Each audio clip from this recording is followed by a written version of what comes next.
Bom dia, pessoal. Sejam todos muito bem-vindos. Estamos aqui em mais um evento do Mercado de Atualidades, recebendo aqui o queridíssimo Vitor Scales, que faz parte do time político da XP Investimentos. E hoje a gente vai falar um pouquinho sobre como é que está a governabilidade do nosso governo, como é que estão as coisas em Brasília em meio a toda essa pandemia e tentar entender um pouquinho mais sobre os desdobramentos ainda de sexta e a evolução de lá para cá. Vitor, muito obrigado por vir. A família RGC agradece seu tempo aí, a sua disponibilidade. Como é que estão as coisas? Acho que a gente deveria começar com você se apresentando um pouco mais e a gente segue dali. Já desmutei já. Tá sem fone? Agora. Não, eu que me mutei, porque eu tô acostumado a ficar mutado fora, que eu não consigo. Mas obrigado, Diogo e Lucas. Obrigado, RGC, pelo convite. É muito bom conversar com vocês. Deixa eu falar primeiro um pouquinho do time. Nós somos em 5 aqui no time de análise política da XP. A gente tem o Richard Beck, que é o nosso coordenador. Ele trabalhou muitos anos na Câmara dos Deputados. A gente tem 3 jornalistas. Tem o Eric Decar, que é ex-Estadão, cobriu muitos anos Brasília. Aqui no nosso time ele cobre o que a gente chama de temas micro. Basicamente mudanças regulatórias, leis, etc., que afetam basicamente empresas abertas. Então ele tem um acompanhamento bastante de perto com os analistas de empresas, etc. A gente tem o Paulo Gama, que cobre o que a gente chama de política macro. Então cobre Congresso, como é que estão os ministérios, essa política que a gente lê mais no jornal. E tem a Débora Santos, que cobre assessora de comunicação do STF, trabalhou com alguns ministros do STF, e ela tem bastante entrada nesse meio. E ela cobre judiciário para a gente, que é bastante importante aqui no Brasil para cobrir política.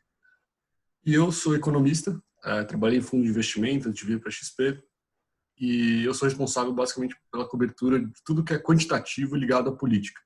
E acho que a parte mais visível aqui do meu trabalho é a condução das pesquisas da XP, tanto em 2018, lá a pesquisa eleitoral, e de lá em diante a gente tem uma pesquisa de opinião, pelo menos mensal, mas nas últimas semanas a gente tem feito quase toda semana, enfim, para avaliar opinião pública, aprovação de governo, esse tipo de coisa. De novo, obrigado pelo convite. Fala um pouquinho do que a gente está vendo do cenário e aí acho que a gente vai trocando ideia. O que a gente tem visto, assim, vou por partes. Acho que eu vou começar pelo final, que é o que todo mundo pergunta. Vai ter impeachment ou não vai ter impeachment? Vou direto para a pergunta mais polêmica. Uma pergunta bem atual agora, tá bem em voga. A gente não acredita no impeachment, tá? Por alguns motivos. O primeiro deles é bastante simples. A gente está com o coronavírus e por mais que, enfim, a gente acredite, a gente tem um modelo aqui na XP, tem uma área que modelou coronavírus e a expectativa é que o pico do coronavírus seja feito no Brasil, tá? Seja feito provavelmente nessa semana, no fim da próxima semana, alguma coisa assim, tá? Mesmo que tenha alguma melhora do coronavírus nas próximas semanas, é difícil imaginar a gente ver protestos em larga escala. As pessoas não vão se reunir na rua. E a gente considera isso como uma condição necessária para que avançasse um processo de impeachment, de remoção do presidente, que seja. Tá? Então a gente não acredita que isso vai acontecer. Segundo ponto, o Rodrigo Maia não é o Eduardo Cunha. Né? O Rodrigo Maia ele é presidente da Câmara há quase 5 anos. Ele é muito cioso, né? Ele apoia demais a agenda econômica liberal, né? Por convicção própria. E ele quer deixar isso como legado. Então, a gente não vê ele aqui nos finalmente, ele está no último semestre do mandato dele, ele vai abrir um processo de impeachment que ele provavelmente não vai conseguir concluir nesse período e ele já falou várias vezes que isso aumentaria a instabilidade institucional no país. Então, a gente não vê o Rodrigo Maia sendo um ator ativo nisso. Assim. Uma coisa é a situação deteriora tanto que aí ele vai lá e abre. Mas, assim, antes disso, a gente não vê o Rodrigo Maia, digamos assim, proativamente trabalhando para abrir um processo de impeachment, para avançar um processo de impeachment. Tá? Terceiro ponto é a aprovação. Como eu disse, eu rodo aqui a pesquisa de aprovação da XP. Até vi que no chat perguntou que tipo de pesquisa que a gente faz. A pesquisa é uma pesquisa quantitativa, nacional, de amostra representativa. A gente conduz 1.000 entrevistas por rodada, então só esse ano a gente já fez, só em abril a gente fez 4, em maio a gente fez 2 ou 3, a gente está em campo hoje, a gente está rodando pesquisa, então a gente tem muita informação, tá? E assim, e vale dizer que a nossa pesquisa não é um fim em si mesma, a gente não olha para poder divulgar para a imprensa, ela é uma ferramenta de análise, tá? Então assim, a aprovação do presidente antes do coronavírus, até janeiro, fevereiro, estava oscilando aí ao redor de 30%, com 35% já desde maio do ano passado. Então, apesar de todo esse barulho que a gente vê na imprensa, a grande verdade é que a opinião pública não estava oscilando muito, não. Tá? E a gente viu, depois do coronavírus, essa aprovação cair de 35% para 25%. Foi o último número que a gente divulgou. Essa semana, como eu falei, a gente está em campo, a gente vai divulgar aí no fim da semana. Vamos ver se mudou alguma coisa, mas a gente viu uma piora de 10 pontos percentuais. E essa piora, acho que ela pode ser atribuída a alguns fatores, tá? Um deles é o próprio coronavírus. O governo é muito mal avaliado no combate, especialmente o presidente Jair Bolsonaro, tá? E a aprovação do governo, do presidente no combate ao coronavírus veio piorando ao longo do tempo. Ela piorou ao longo do mês de abril e piorou em maio. A aprovação do presidente em relação ao coronavírus é abaixo de 20%. Então é pior do que a aprovação dele. Significa que tem apoiadores do presidente em geral que desaprovam a maneira com que o presidente combate o coronavírus. Tá? E aqui eu não estou fazendo juízo de mérito, tá? Não sou médico, não sei se está certo, se está errado, se o isolamento é A ou B, ou se toma remédio ou não toma remédio, não faço a menor ideia. Tá? Eu não vou entrar nessa seara. O que eu consigo afirmar é que a população, né, a opinião pública discorda do presidente nesse ponto. Então, esse é um ponto que contribuiu, sim, para a deterioração da aprovação do presidente. Outro ponto, claro que foi a saída, primeiro, do Mandetta, né, que é um pouco nesse contexto do coronavírus, essa disputa de como deve ser conduzida a pandemia, o combate à pandemia. E o segundo ponto, que foi talvez mais importante, foi a saída do Sérgio Moro da maneira que foi. Né? Ele saiu de maneira ruidosa, todo mundo viu. Eu consigo afirmar todo mundo, porque na pesquisa a gente perguntou isso e quase 100% dos brasileiros dizem que tomaram conhecimento da saída do Moro. E o Sérgio Moro, a gente explicar um pouco por que é tão importante a saída do Moro. Né? A gente divide a base do Bolsonaro em basicamente três grandes pilares. Um deles é dos conservadores nos costumes, o outro dos liberais na economia, a gente vai falar um pouquinho disso quando a gente falar de Paulo Guedes, que eu tenho certeza que a gente vai conversar também. E o terceiro é um pilar dos lavajatistas, que a gente chama. Tá? Então tem esses três grandes pilares. E a saída do Sérgio Moro atenta contra um desses pilares, que é que são os lavajatistas. Tá? E a gente consegue capturar nessas pesquisas dados que mostram que realmente a saída do Sérgio Moro foi um marco. Tá? Foi a primeira vez que a aprovação do presidente mudou entre aqueles que dizem que votaram no presidente, que a gente faz essa pergunta, né? Quem que você votou no segundo turno? Até para controlar, ver como é que está indo. Nos piores momentos do governo Dilma, por exemplo, começou a desaparecer eleitor da Dilma. Você fazia essa pergunta e as pessoas batiam com o número de votos que ela teve no segundo turno. Então, assim, a gente faz essa pergunta até para poder fazer esses cruzamentos, etc. E a gente começou a ver um movimento, desde a saída do Moro, de uma desidratação da aprovação do presidente entre aqueles que falaram que votaram nele. Então, a gente começa a ver um desses pilares sofrendo um pouco. Tá? Então, é bastante importante a saída do Moro, além da questão jurídica. Tá? Da questão de opinião pública é bastante importante. E, claro, tem o terceiro vetor, que é a economia.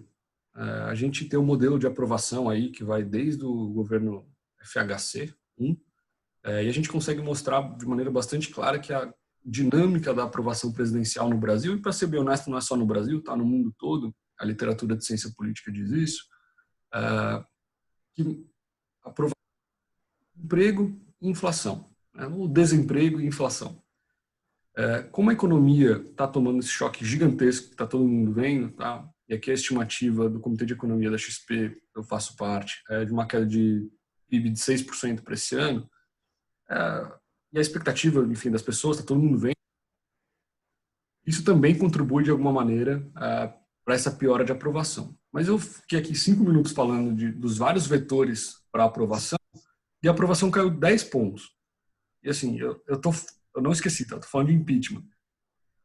Por que eu gastei tanto tempo falando de aprovação? Porque é uma coisa que a gente ouve em Brasília como fator principal para acelerar ou desacelerar um processo político que poderia terminar com impeachment ou não. Só um segundinho que o cachorro veio trazer a bolinha aqui. Deixa eu jogar ele lá para dentro. Só um segundinho, desculpa aqui, pessoal. É o home office, fica à vontade, velho. A gente já está preparado com isso. O cachorro late, criança chora, a mulher entra no quarto. Por isso que você ficou numa sala fechada aí, né, Diogo? Quase com a prisão aí com essa... Diz que o seguro morreu de velho, né? Desculpa, pessoal.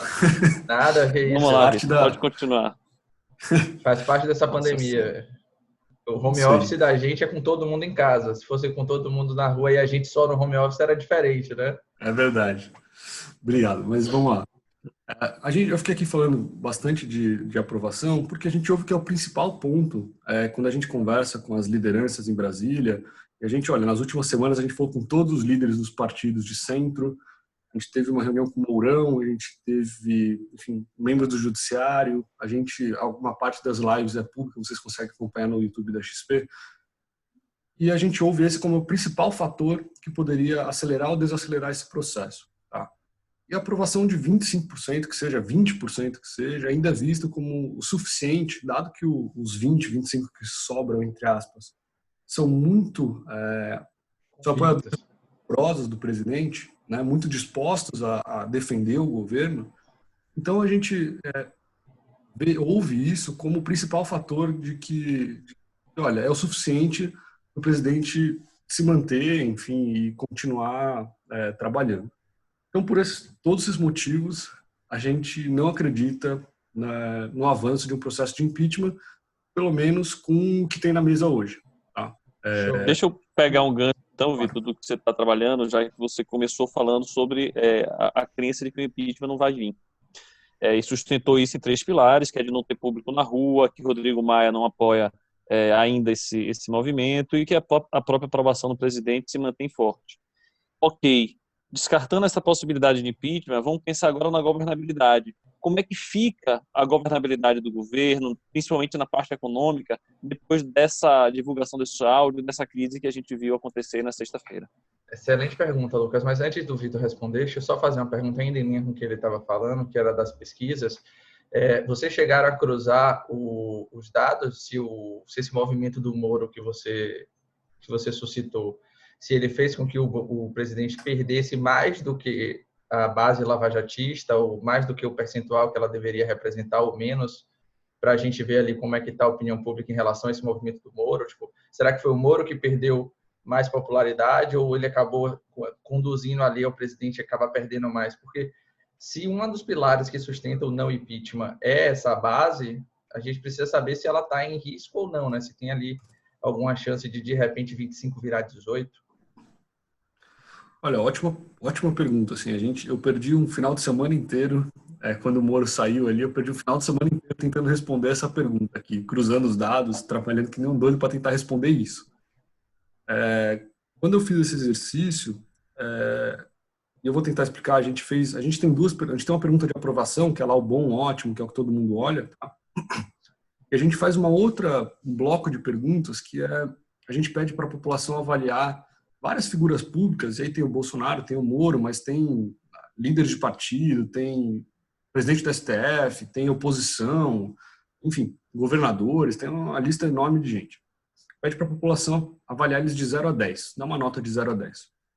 E aí o melhor caminho que eu encontrei foi, assim, eu separei o número de pessoas que avaliam o Moro, dão uma nota maior para o Moro do que dão para o Bolsonaro. Certo. Então, assim, eles aprovam o governo, mas dão uma nota maior para o Moro do que o Bolsonaro. Então, a gente separou esse grupo e chamou de lavajatistas. Aí depende da forma que você recorta esses dados.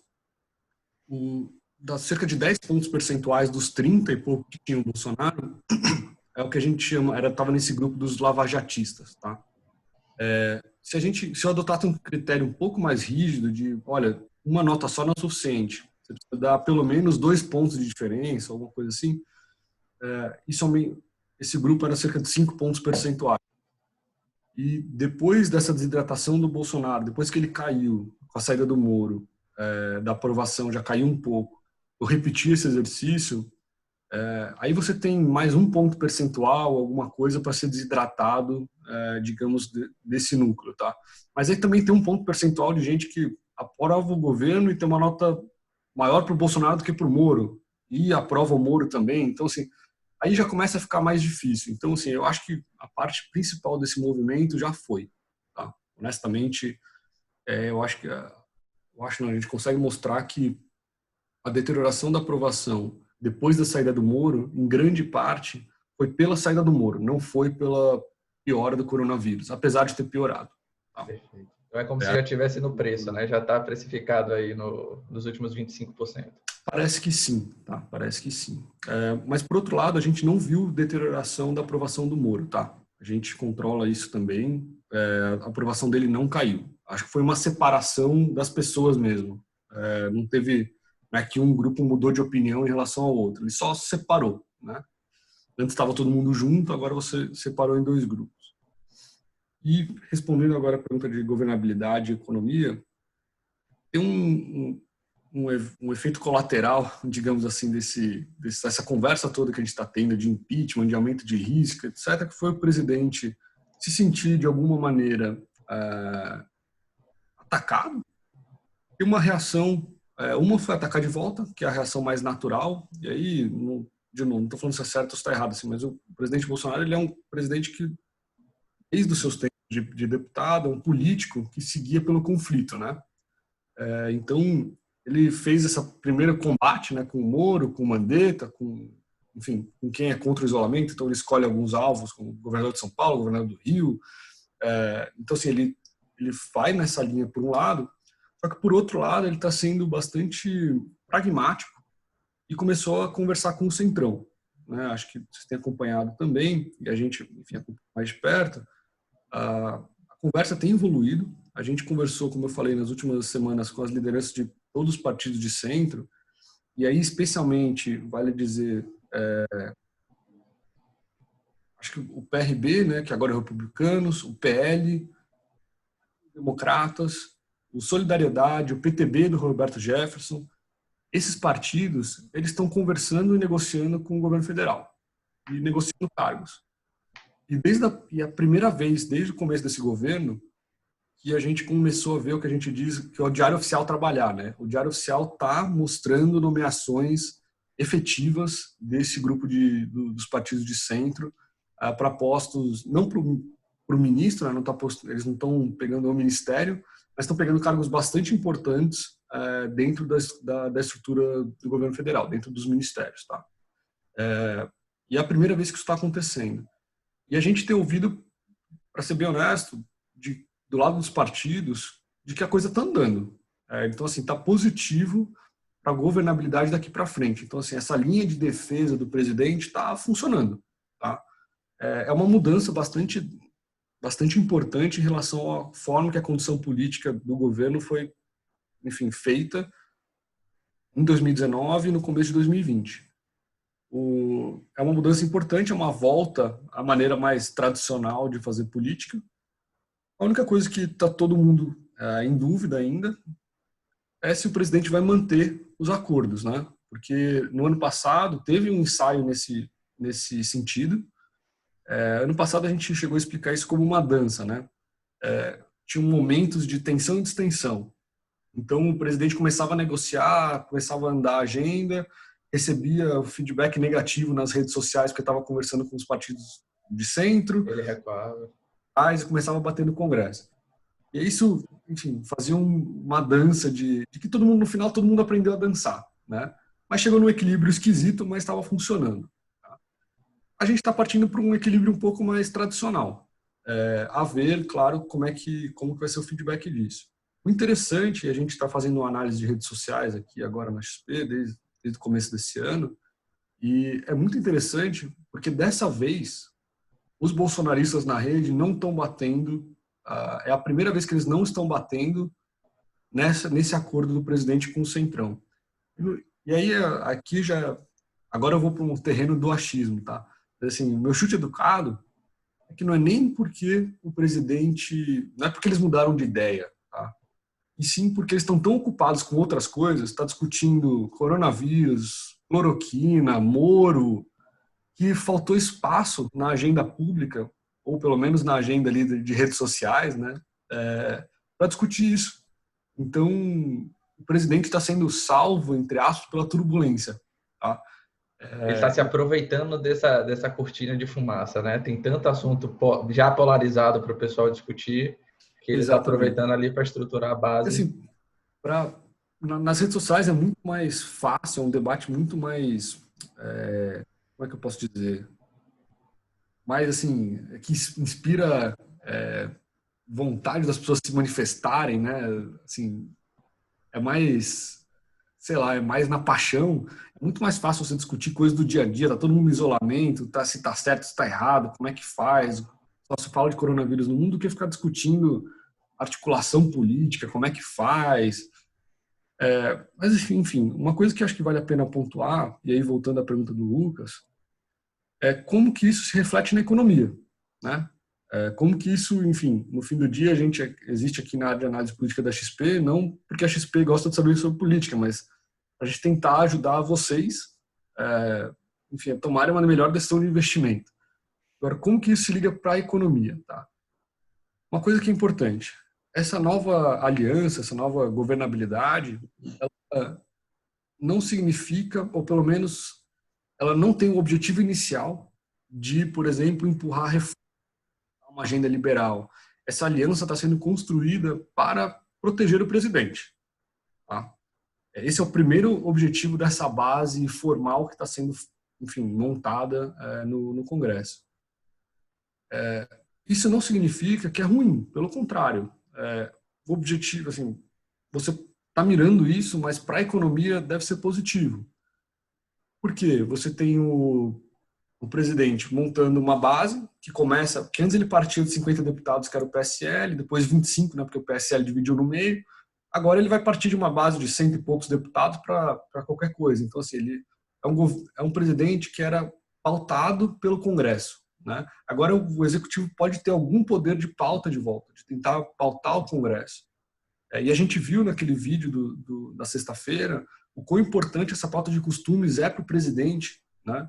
E não tem nenhum projeto, eu posso afirmar, nenhum projeto que passou nem na Câmara nem no Senado que seja voltado nessa pauta, por exemplo, de costumes, etc. Então, o governo, tendo essa base para começar, ele pode tentar pautar isso e, para a agenda econômica, pode segurar bombas fiscais, pode, quando começar a discutir reforma de novo, enfim, vai ter um início, né, um pontapé inicial de uma base para começar a discutir isso. Então, é positivo nesse sentido, tá? Mas o objetivo inicial dessa aliança, eu falei, é proteger o presidente. E isso está funcionando. E quem é que está sendo escalado, Vitor, para fazer esse trabalho de articulação com o Centrão dentro do governo? São os militares mesmo ou tem alguém específico político? Especialmente 2 ministros, né? O ministro Ramos, o general Ramos, e o general Braga Neto, da Casa Civil. São os 2 da Secretaria de Governo e Casa Civil, e são os 2 postos mais tradicionais mesmo para negociar com o Congresso. Eles ocupam hoje os 2 postos, e eles estão tocando isso com o Centrão, tá? Mas, de novo, acho que o problema nunca foi exatamente quem estava sentado na cadeira. Se você tivesse dado poder para o Onix, por exemplo, quando estava na Casa Civil, tivesse dado o poder da caneta, ele estaria fazendo também.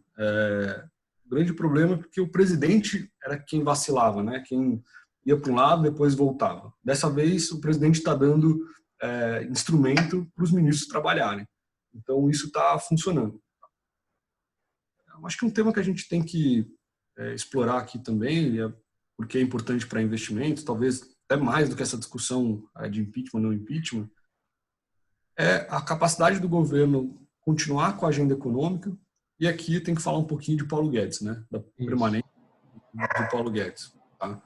A gente teve, no meio dessa confusão toda que eu falei, de saída de Mandetta, sai Taixe, sai Moro, no meio dessa bagunça toda, a gente teve a apresentação desse plano que chama Pro Brasil, né? Até, aliás, esse vídeo do dia da sexta-feira, né, referente ao 22 de abril, o Braga Neto, que tentando organizar esse programa entre os ministros, tá? Chamado para isso aquela reunião. E essa agenda, ela foi uma agenda que na prática ela reúne vários investimentos públicos num único programa. O nome disso, o governo não gosta que a gente fale, mas o nome disso chama PAC, né? É PAC mesmo. Então, você reunir investimentos que provavelmente já seriam feitos de qualquer maneira, mas você coloca num lugar só e deixa ele mais, como é que posso dizer, mais vendável para fora. Então, isso foi colocado pelo Braga Neto, e o mais interessante dessa apresentação, que o efeito fiscal nem era muito grande, tá? O mais importante é que o Paulo Guedes não estava presente e ninguém da equipe econômica estava presente, né? Então, isso mostrou que aquela fenda que tinha no casco era realmente real, né? Que todo mundo tinha o medo de ter duas alas dentro do governo e o Paulo Guedes era sempre o posto Ipiranga. Isso mostrou que, de fato, havia um problema e que isso ficou mais evidente nesse momento. O que o mercado, assim, ficou muito preocupado quando teve essa apresentação do Pro Brasil, tá? Eu ia falar aqui muito preocupado, não é à toa, assim, até então, até meados de abril, o Brasil tinha piorado, os preços de ativos tinham piorado junto com os outros países do mundo, tá? Assim, um pouco mais, é verdade, então, especialmente o câmbio, tá? Tinha piorado um pouco mais, mas tinha piorado, assim, o mundo inteiro é um mundo com mais risco, então é um mundo que piorou com o coronavírus. Essa segunda metade de abril, desde a saída do Mandetta, aí teve o Pro Brasil, depois saiu o Moura, etc. Aí foi um ruído político local. Isso levou o câmbio daqui de 5,40 para quase R$6. Tá? E aí o Brasil andou quase sozinho. E depois a gente viu a melhora dessa distensão, né? O Bolsonaro, uma coisa, aliás, que teve muito pouco destaque na imprensa, que a gente achou muito relevante, se você pegar esse vídeo do dia 22, né, que foi divulgado na sexta-feira, nos primeiros minutos, lembra, aquela reunião foi convocada para reunir o Pro Brasil, né, para se fazer o Pro Brasil. O Bolsonaro fala, e não estava falando para a imprensa, estava falando para dentro, ninguém nunca imaginou que esse vídeo ia sair. Ele foi lá e falou, não, peraí, mas quem tem o principal ministro para opinar nessa área aqui é o Paulo Guedes. Assim, ele reforçou publicamente o Paulo Guedes várias vezes desde então, e agora o vídeo de sexta-feira mostra que mesmo internamente, quando ele não precisava fazer nenhum show, nem nada para fora, ele reafirmou o Paulo Guedes. Então, acho que isso talvez tenha dado a melhora de sexta-feira de ontem, por causa do vídeo, tá? Teve essas dois componentes para mercado, tá? Um foi, certamente, assim, você tinha um risco muito grande daquilo ser uma bala de prata, que não foi. E aí, quando você tirou isso da frente, melhorou o ambiente. Mas isso melhorou muito esse segundo risco, que é muito importante para o mercado, que é o poder do Paulo Guedes, né? A força do Paulo Guedes. Isso foi muito pouco comentado na imprensa, mas para o mercado, a gente conversa aqui com vários economistas de fundos. O mercado percebeu, né? A gente, sem dúvida, assim, semana passada a gente teve um roadshow internacional com os gringos, cada um da sua casa, né? Dessa vez, mas a gente teve um roadshow com os grandes investidores lá fora. Essa era a pergunta principal que a gente recebia. Então, a gente, de fato, era um problema e agora, enfim, foi muito minimizado esse risco. Tá? Então, por isso que teve essa melhora importante do mercado. Acho que foram esses dois componentes. Um, o risco político per se, e outro, esse risco de uma mudança de orientação de política econômica. Show de bola. E, assim, só para a gente fazer um paralelo aqui, né? A gente, como você falou, uma vez que a gente vê o Bolsonaro reiterar para dentro, ou seja, sem precisar fazer show, ele meio que afasta ali o risco dele ter um pensamento político diferente do que ele apresentava em público, né? Basicamente era esse aí o easter egg que o mercado pegou. Agora, Com relação à pauta, como é que está a pauta lá? O que está passando alguma coisa? Aquela taxação extra que todo mundo fala, toda vez vai e volta, né? Vai ter CPMF, não vai ter CPMF. Como é que estão essas duas vertentes? A gente tem alguma coisa passando de interessante que também não está sendo noticiado, que também não está sendo comentado, mas está andando lá em Brasília, e o outro com relação a esse imposto aí, se vai ter, não vai ter, já tem mais alguma coisa adiantada? Tá Porque bom. vai ter que pagar esses 6% aí de algum jeito, né? Pois é. A gente... só um segundo.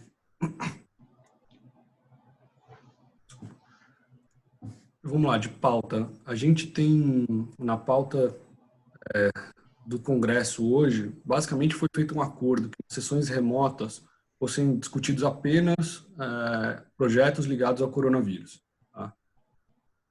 E essa pauta emergencial, ela foi em grande parte já aprovada. Tá? Você já colocou em prática alguns programas, né, de auxílio para informais, formais, de alguma maneira para empresas. Aquele de crédito de folha de pagamentos, acho que é o que está mais engasgado, que deve ter alguma alteração, mas assim, o resto ele está bastante formatado. Tá? Assim, em grandes termos já foi endereçado. Aí agora tem ajustes mais finos, mas assim, acho que a grande pauta já foi. Acho que ninguém esperava também que fosse tanto tempo, que o Congresso fosse reunir tanto tempo de maneira remota. Né? Todo mundo imaginou que isso seria um negócio mais curto no tempo. Então, assim, no curtíssimo prazo, a pauta, a gente não vai ver discussão de reformas, assim, não é esse o momento. O momento ainda é de discutir a emergência. O coronavírus, a economia, a gente ainda está nesse momento, tá? Então, no curtíssimo prazo, a gente não vê isso avançando. O que a gente tem visto de pauta? A gente tem visto com algum risco de passar algumas pautas intervencionistas, como limitação de taxa de juros para algumas linhas de crédito, coisas que permitem o não pagamento não que não pagamento, né? Mas você agora não pode desligar a luz no final de semana. Tem umas coisas assim que atrapalham o andamento normal dos negócios, tá? Ou que limitam de alguma maneira os graus de liberdade dos empresários. Isso é sempre uma má ideia, tá? Em momentos normais, esse tipo de coisa é tão absurdo que costuma não avançar, tá?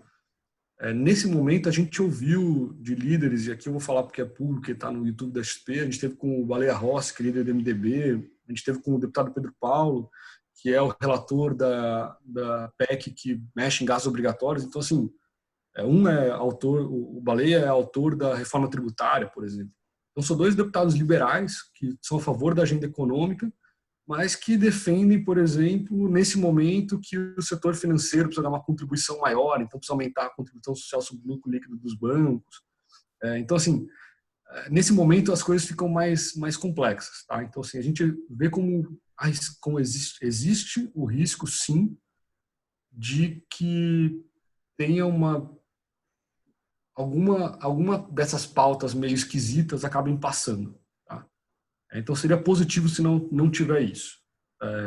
Mas a gente vê o risco real de acontecer alguma coisa. Agora, vamos para reformas. Assim. Vamos colocar um calendário na mesa. O calendário a gente achava difícil para aprovar reformas esse ano, mesmo antes do coronavírus virar um negócio muito sério. O coronavírus, na prática, acabou com o primeiro semestre de discussão de reforma, etc. Tá? E como você bem falou, a gente estima aqui, eu sou responsável por cobrir fiscal na parte de economia, o déficit desse ano deve ficar alguma coisa entre 700 e 900 bilhões de reais, tá? Acima de 10% do PIB de déficit. As reformas que a gente vai precisar fazer para frente são maiores do que a gente precisava fazer antes, né? Então, e a gente ouviu alguma coisa disso em Brasília já, de que, olha, a reforma administrativa que mexe com servidores públicos, antes tinha um consenso que ela só abrangesse os novos servidores, né? Quem entrasse para o serviço público daqui para frente. Agora eu já não sei, né? A reforma tributária, por exemplo, seria uma reforma de simplificação. Enfim, todo mundo estava mais ou menos de olho. Pode ser que agora ela inclua renda, ela inclua a folha de pagamentos, enfim, a área econômica, aí, o Paulo Guedes especificamente, não desiste da tal da CPMF, que eles chamam de outro nome, eles ficam bravos quando você fala que é CPMF, mas é a CPMF. Tá? É embrulhada de outro papel de embrulho, mas é a mesma coisa. Essa CPMF, a gente não vê consenso para passar, tá? A gente vê ela tem um estigma político bastante difícil no Congresso, então mesmo num segundo momento a gente vê como difícil, tá? Mas que a gente pode ver um pouco a mudança do escopo da reforma tributária, pode ser que sim, tá? Pode ser que inclua a renda, para tentar a taxação de pessoas mais ricas, pode ser que tenha algum tipo de... E aí pode ser via imposto de renda, pode ser via algum tipo enfim, algum tipo de coisa.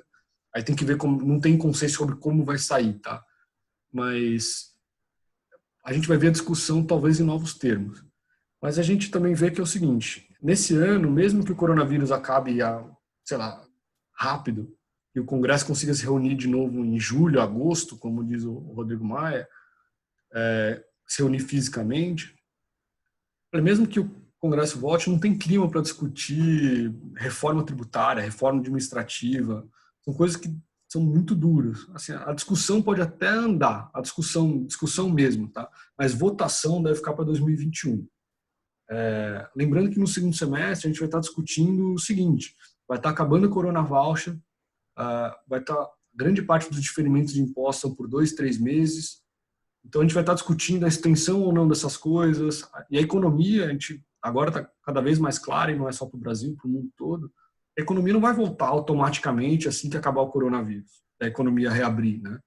Então assim, vai ter uma mudança estrutural, inclusive, de comportamento das pessoas, então vai ter um tempo para o mercado, né, para a economia se ajustar.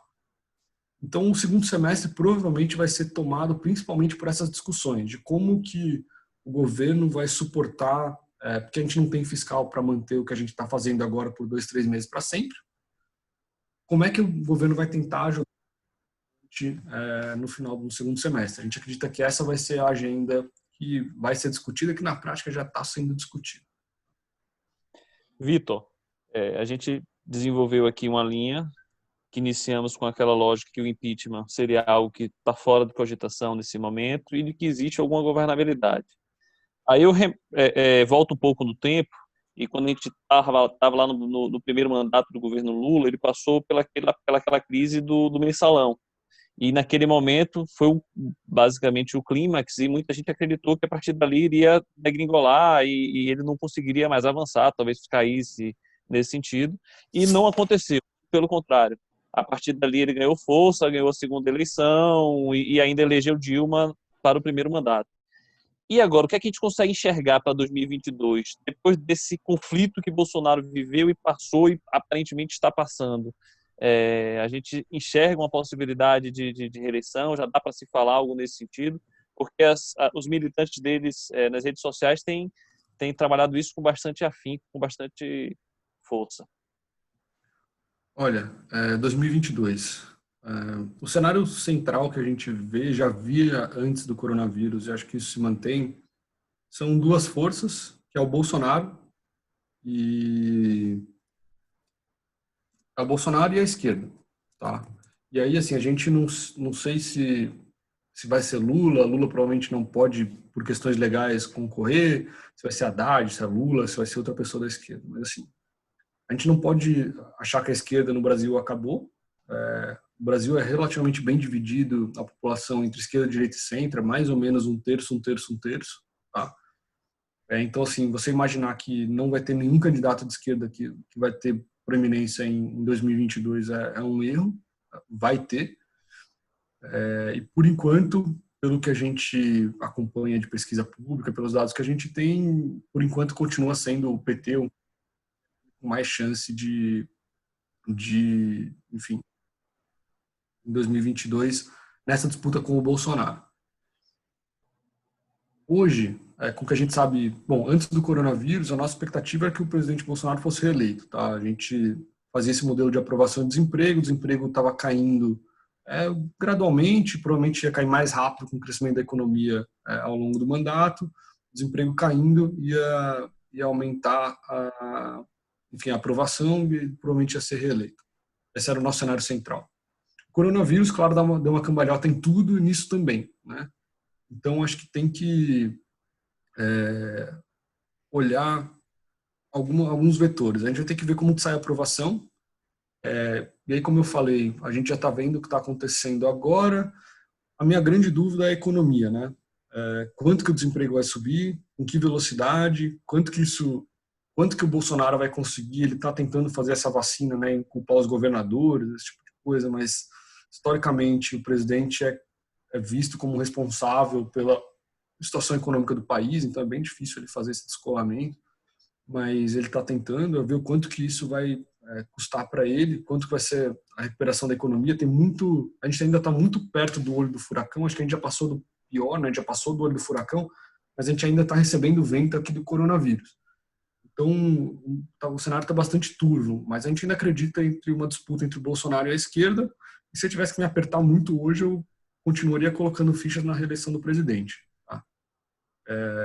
Uma dúvida que eu sei que vai surgir: a gente não vê um espaço para um candidato de centro, ainda mais nesse mundo polarizado, e a gente tem infinitos dados para mostrar essa polarização que está acontecendo de fato. É muito difícil um candidato de centro conseguir encaixar um discurso de paz e amor. Olha, vê eles brigando e falem comigo, que a eleição, no fim do dia, é um negócio emocional. Tá? Então, assim, é difícil. A gente não vê espaço para isso.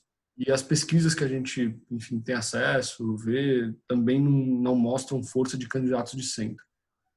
A única pessoa fora dessa polarização Bolsonaro-esquerda que tem alguma densidade eleitoral com um tamanho suficiente para incomodar os dois é o ex-ministro Sérgio Moro. Tá? E não por acaso o Bolsonaro fez dele um alvo enquanto estava no governo, inclusive. Tá? Então acho que ele é o único que tem densidade para tentar, e honestamente não sei se conseguiria, tá? Mas para tentar perturbar um pouco esse jogo de dois lados. Mas acho que então a gente vai para 2022 com isso, com o Bolsonaro contra a esquerda, de cenário principal. Vai ter muita gente no meio lá, vai ter um monte de candidato como a gente teve em 2018, mas no fim do dia a gente vai acabar com um candidato de, sei lá, direita com um de esquerda, e esse deve ser o segundo turno. E me apertando hoje, eu ainda ficaria com o candidato, com o Bolsonaro. Se a gente tivesse que bater uma aposta aqui, eu colocaria Bolsonaro reeleito. Excelente. Uma questão também que eu queria entender tá tudo se encaminhando para a gente não ter eleição esse ano, né? Como é que fica esse calendário? Como é que fica ali? Que vai bagunçar todo o sistema, né? A ideia era que era intercalado, de 2 em 2 anos a gente tem eleições. Se não tiver eleição esse ano, faz como? Empurra para o ano que vem? Faz ano que vem e alonga o mandato? Olha, o que a gente tem ouvido, principalmente aqui, e aí assim, a gente tem conversado com vários atores políticos e a gente tem conversado no judiciário, que talvez seja nesse momento o ator principal, né, digamos assim, nessa discussão.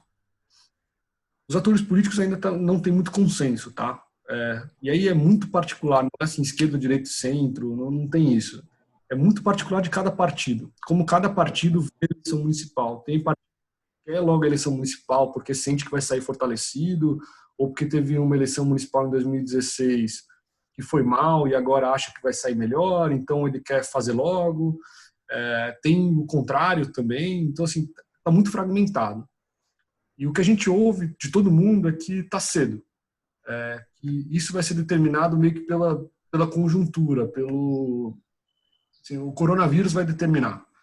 Então, a gente tem essa mesma discussão, por exemplo, nos Estados Unidos, que tem eleição dia 3 de novembro, lembrando que a nossa aqui é meados de outubro, depois o segundo turno no fim de outubro.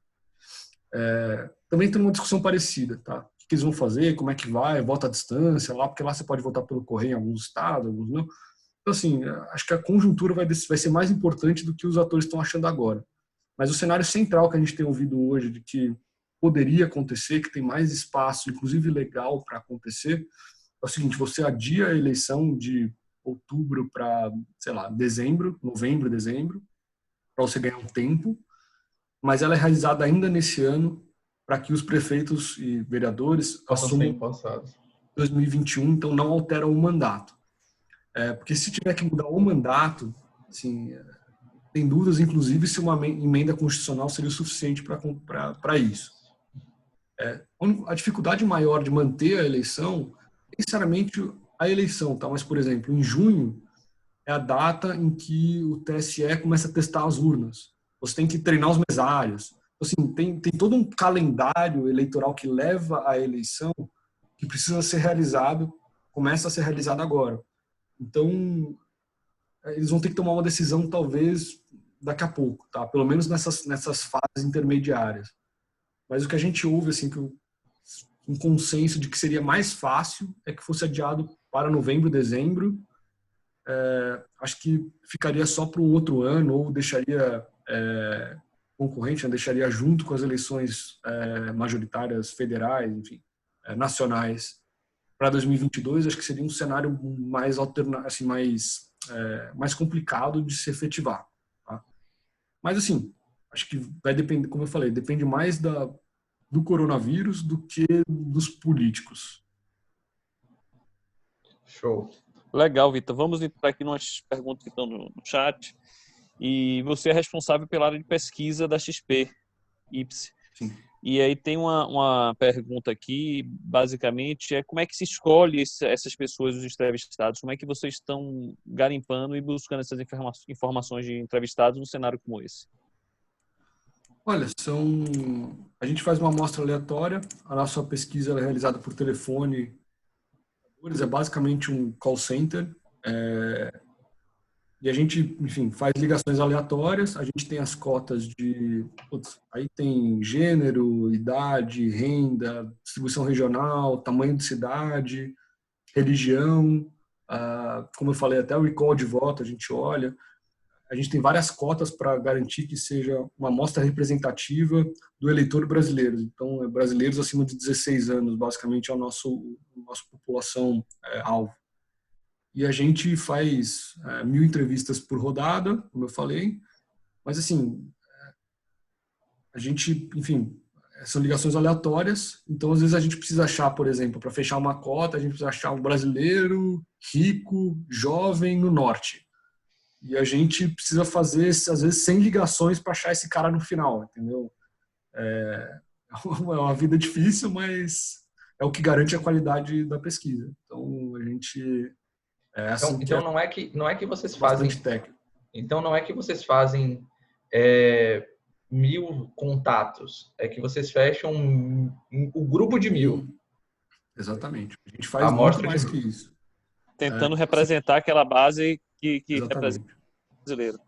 O campo é bem divertido. Assim, no começo é muito fácil. Você vai fazendo, todo mundo que você vai ligando tá dentro das cotas. Chega no final, às vezes a gente faz 30, 40, 60 ligações para achar uma pessoa do perfil que a gente precisa. E quando está fora do perfil, a gente descarta, vai para o próximo, desliga, vai para o próximo. É um trabalho bem, enfim, de novo, é chatinho, mas é o que garante a qualidade do trabalho que a gente está fazendo. Assim, a gente, acho que o que mostra talvez mais tranquilo de que a gente está fazendo um bom trabalho é que não foi nenhuma nem duas vezes a gente chegou a fazer preço de mercado com as informações que a gente solta. Então, assim, assumindo que os nossos clientes aqui institucionais são pessoas muito bem informadas e conseguem julgar a qualidade dos dados que estão vendo, isso dá uma camada de certeza que a gente está fazendo um bom trabalho. Pesquisas relacionam com as áreas de investimento, com os investidores? Como é que eles podem utilizar esses dados? Olha, primeiro, esses dados são todos disponibilizados de maneira aberta no portal de conteúdos da XP, dentro da aba de política. A gente coloca todas as nossas pesquisas de maneira pública lá, é acessível. A gente faz divulgação para a imprensa, etc. O link que é feito é basicamente assim, antes da gente ter uma pesquisa, como é que eu posso dizer, regular, periodicidade definida, etc., o mercado todo ficava refém, de alguma maneira, esperando sair Datafolha, Ibope. Datafolha sai 3, 4 por ano, Ibope nem tem soltado muito esse ano. E a gente ficava sem informação. E às vezes a gente consegue explorar algumas coisas bastante específicas também. Então, assim, por exemplo, nas últimas 2 rodadas, a gente colocou quantas pessoas já receberam o Corona Voucher, por exemplo.